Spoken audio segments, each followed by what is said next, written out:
What is up, everybody? So I'm back and I'm continuing to go over everything that was being printed in the press at the time of Stephen Avery and Brendan Dassey's arrest, their trial, and everything post-trial as well. Now we are well into the post-trial articles of these videos. The first one from today is from November 16th, 2016, and it is from the Madison, Wisconsin State Journal. The headline is "State Fights Release of Brendan Dassey."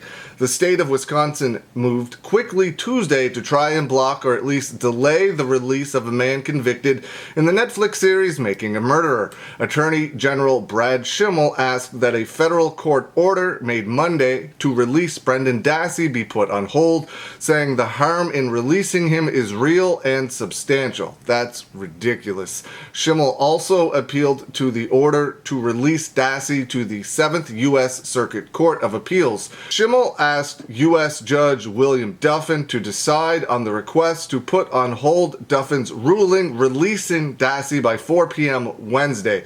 The state also will file an emergency motion in the federal appeals court. Dassey remained in prison while the legal fight played out. Dassey's attorneys had to tell probation officers by Tuesday where he planned to live upon release, and that location was subject to inspection before Dassey would be released. Dassey's attorney, Stephen Drizzen, said Monday that he hoped Dassey would be home by Thanksgiving.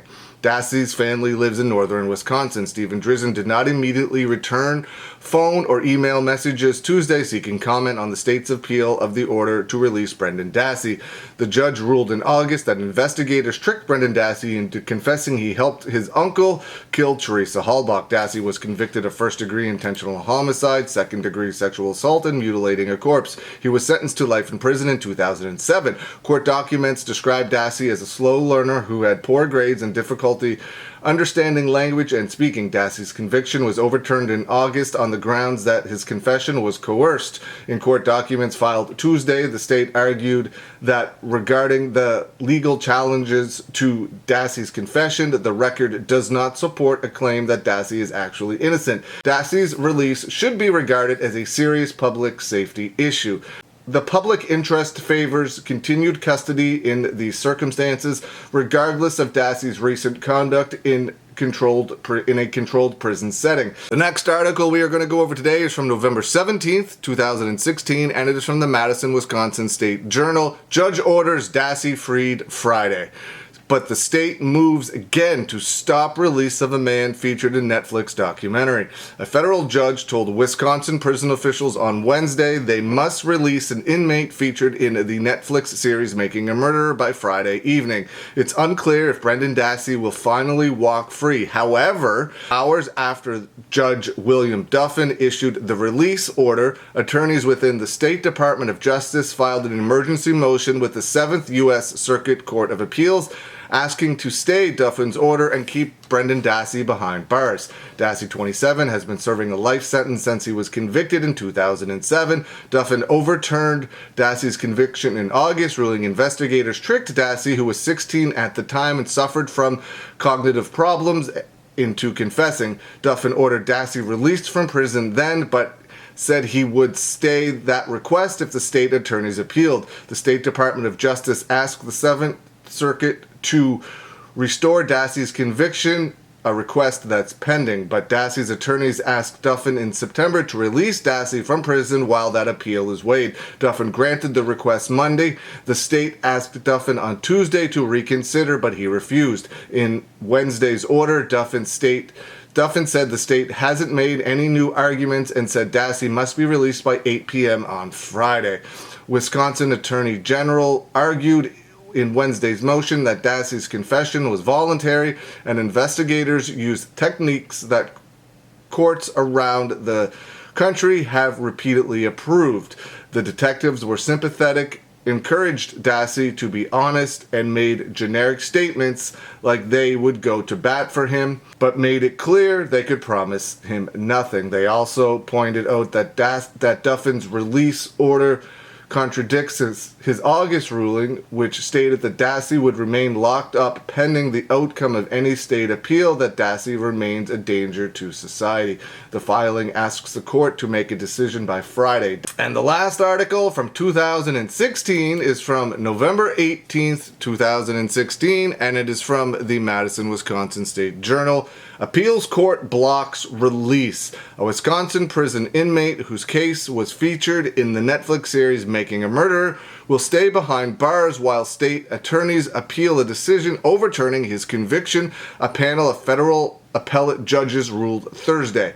Brendan Dassey's release from prison appeared imminent right up until the three-judge panel from the 7th U.S. Circuit Court of Appeals in Chicago issued its decision. Television crews and reporters were staking out the prison in Portage where Dassey is being held, waiting for him to walk out at any minute.